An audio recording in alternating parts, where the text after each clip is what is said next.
खड़ा है। उन्होंने पाकिस्तान का नाम लिए बिना कहा कि भारत का पड़ोसी आतंकवाद का ग्लोबल सेंटर है। उन्होंने बताया कि आतंकवाद के अड्डे के बड़े पैमाने पर काम हो रहे हैं। आतंकवादियों का खुलेआम गुणगान किया जाता है। आतंकवाद की फंडिंग रोकी जानी चाहिए। तो भारतीय विदेश मंत्री एस जयशंकर ने यूएन में भाषण के दौरान पाकिस्तान को आड़े हाथों लिया, पाकिस्तान को जमकर लताड़ा।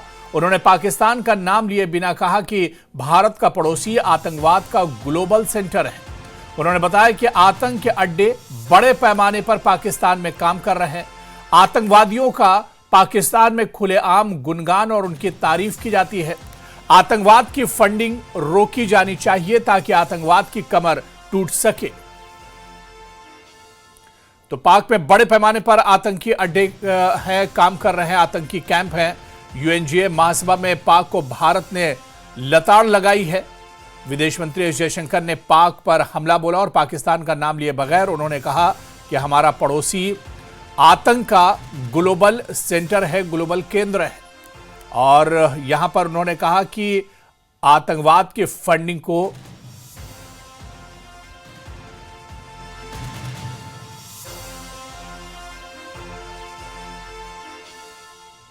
Because terrorism is a shared threat, Madam President, it is essential that there is much deeper international cooperation.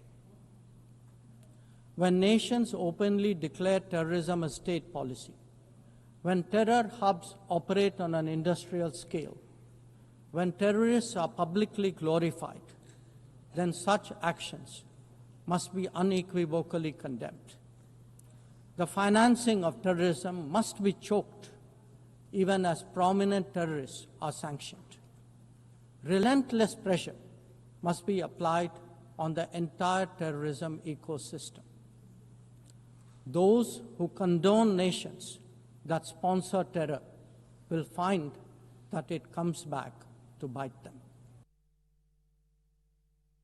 Pahalgam में क्रूर आतंकी हमला हुआ था। भारत ने आतंकी ठिकानों पर कार्रवाई की। उन्होंने कहा कि आतंकी ढांचों का खत्म होना जरूरी है। आतंकियों से लड़ाई हमेशा से भारत की प्राथमिकता रही है। तो भारतीय विदेश मंत्री ने कहा कि पहलगाम में क्रूर और जालिमाना आतंकी हमला किया गया था। भारत ने आतंकी ठिकानों पर कार्रवाई की। उन्होंने कहा कि आतंकी ढांचों का खत्म होना जरूरी है। आतंकवादियों से लड़ाई आतंकियों से हमेशा भारत की प्राथमिकता रही है।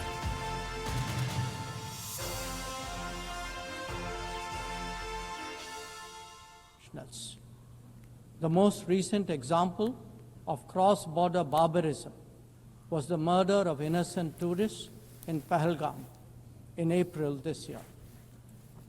India exercised its right to defend its people against terrorism and brought its organizers and perpetrators to justice.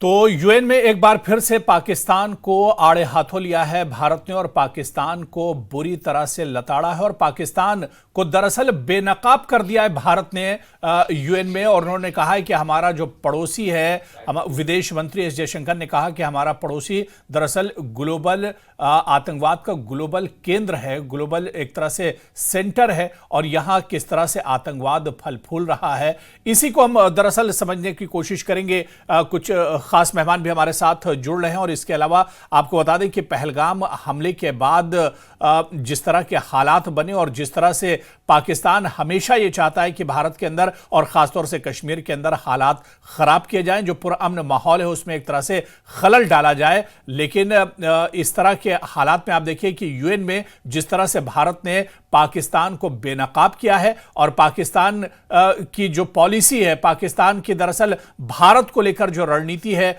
उसे एक तरह से दुनिया के सामने भारत लेकर आया है। हमारे साथ बहुत खास मेहमान ब्रिगेडियर विजय सागर धीमान जी इस वक्त हमारे साथ जुड़े हुए हैं, डिफेंस एक्सपर्ट हैं और इनके अलावा हमारे सहयोगी जहूर रिजवी अनंतनाग से हमारे साथ जुड़े हुए हैं।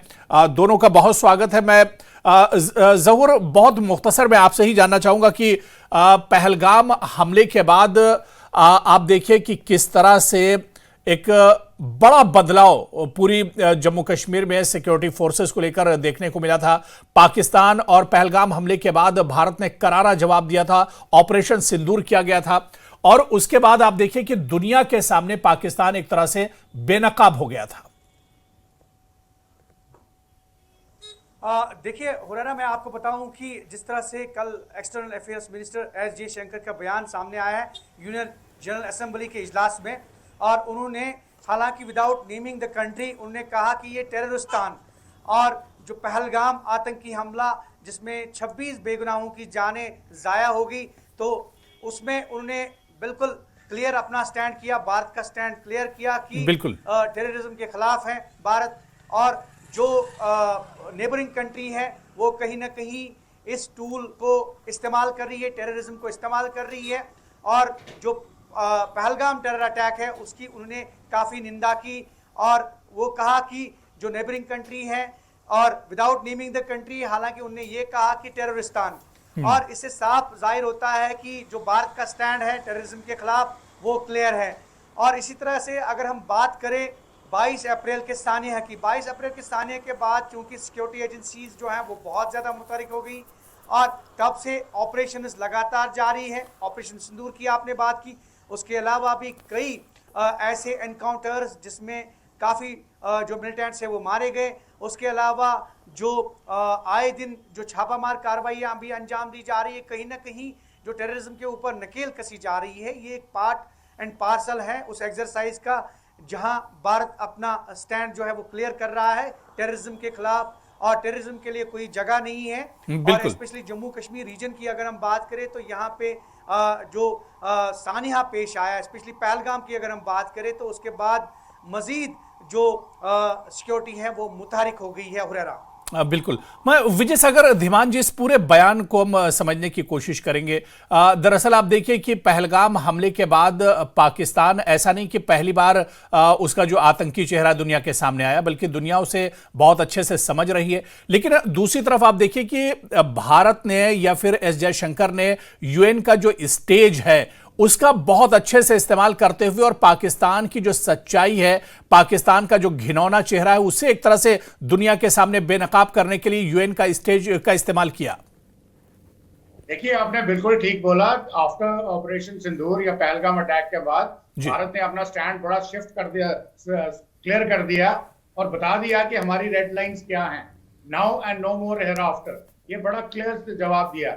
उसके बाद ये जो अपना फॉरेन पॉलिसी का जो अपनी डिप्लोमेसी का जो लेवल था against Pakistan, against terrorism, against cross border terrorism, उसको भी वन स्टेप ऊपर लेके गए हैं। ये पहली बार हुआ है यूनाइटेड नेशन जनरल असेंबली में जिन कड़े शब्दों से पाकिस्तान को अपोज किया गया।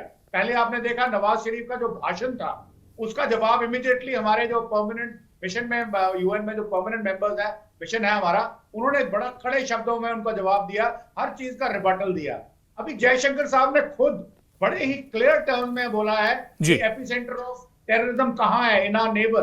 उन्होंने पाकिस्तान का नाम नहीं लिया, डिसेंसीज भी पूरी की पूरी मेंटेन की हैं, परंतु दुनिया को क्लियर कर दिया है। जो हमारे डिप्लोमेटिक मिशन है ऑल ओवर द वर्ल्ड, सब अपनी अपनी ब्रीफिंग्स करते हैं, अपने अपने रिस्पेक्टिव कंट्रीज को बताते हैं कि पाकिस्तान क्या कर रहा है विद प्रूफ्स, क्योंकि आज हमारे पास प्रूफ्स हैं।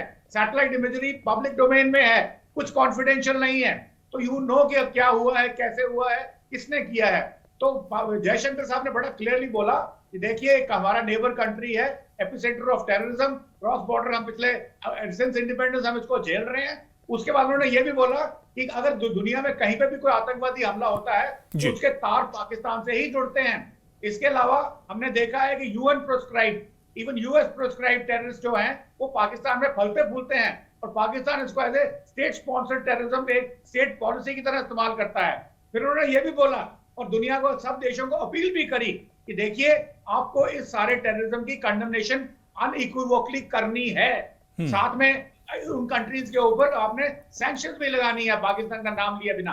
फिर उन्होंने ये भी बोला कि जो भी इकोसिस्टम है उसको हमने डिस्ट्रॉय भी करना है, फिजिकली डिस्ट्रॉय करना है। जो नॉकआउट टेररिज्म बिल्कुल। पाकिस्तान चला रहा है, बिल्कुल, और साथ में पाकिस्तान को पूरी तरह से एक तरह से यूएन के स्टेज से भारत ने बेनकाब किया। लेकिन धीमान जी, यहां पर एक चीज और बहुत अहम थी, जो एक तरह से भारत ने यूएन के को भी एक तरह से इस पर फोकस कराया और ये बात भी यूएन के स्टेज से रखी कि जो पाकिस्तान की फंडिंग या खासतौर से टेरर फंडिंग जो होती है, ये रुकनी चाहिए और इसमें यूएन एक अच्छा रोल अदा कर सकता है, अच्छा किरदार अदा कर सकता है। लेकिन उस तरह से यूएन वो किरदार अदा नहीं कर रहा है। तो ऐसे में भारत ने इस तरफ भी फोकस किया है कि पाकिस्तान जैसे टेररिस्ट मुल्क की टेरर फंडिंग भी रुकनी चाहिए, इस पर लगाम लगनी चाहिए। बिल्कुल सही कहा आपने।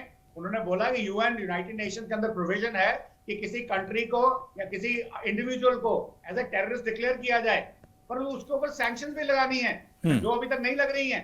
और साथ में जयशंकर साहब एक स्टेप आगे गए हैं। उन्होंने बोला कि those countries who condone the terrorism, जो कंट्रीज का टेररिज्म को, पाकिस्तान के टेररिज्म को कंडोन करते हैं कंट्रीज इंक्लूडिंग यूनाइटेड स्टेट्स, उनके ऊपर भी सैंक्शन लगनी चाहिए, उनके ऊपर भी कार्रवाई होनी चाहिए। परंतु प्रॉब्लम यह है कि यूनाइटेड नेशंस जो हमारी है वो एक खोखली ऑर्गेनाइजेशन रह गई है। इसका जो कंट्रोल है वो ऑलमोस्ट खत्म हो गया है। जो उनका पर्पस था वो नहीं कर पा रहे हैं। इसलिए उन्होंने यूनाइटेड नेशंस के रिफॉर्म की भी बात की है। उन्होंने बोला increasing the number of non permanent permanent members of security council और greater representation to global south, the African country, उनको ज्यादा रिप्रेजेंटेशन के लिए भी मांग की है। उस किस्म की भी उन्होंने कहा, उनको बोला है कि साउथ अफ्रीकन कंट्रीज भी टेररिज्म से जूझ रहे हैं, उनको भी हमने टेररिज्म से निजात दिलवानी है बाई सैंक्शनिंग द गवर्नमेंट्स जो टेररिज्म को प्रमोट करती हैं एज अ स्टेट पॉलिसी। और पाकिस्तान उसमें दुनिया का सबसे बड़ा एपिसेंटर है, जो दुनिया के लिए एक बहुत बड़ा खतरा है। और पाकिस्तान से स्टेटमेंट्स आती हैं कि अगर हमें बर्बाद किया गया तो हम आधी दुनिया को ले डूबेंगे, यानी कि ये न्यूक्लियर ब्लैकमेल है। वो भी उन्होंने क्लियर कर दिया कि हम न्यूक्लियर बोगी को नहीं चुनेंगे। World has to do something to contain Pakistan with its nuclear ambitions, क्योंकि वो खतरा खाली भारत के लिए नहीं होगा। उनका स्टेटेड गोल है, उनकी स्टेटमेंट्स आई हैं कि आधी दुनिया को हम ले डूबेंगे, which is a fact. Pakistan के पास जो न्यूक्लियर कैपेबिलिटी है वो आधी नहीं, बिल्कुल। भारत ने इस स्टेज पर जहां पाकिस्तान को बेनकाब किया, वहीं पर यूएन की जो जिम्मेदारियां हैं उसे भी एक तरह से भारत ने याद दिलाया। बहुत बहुत शुक्रिया ब्रिगेडियर विजय सागर धीमान जी हमारे साथ सर जुड़ने के लिए। और जहूर आपका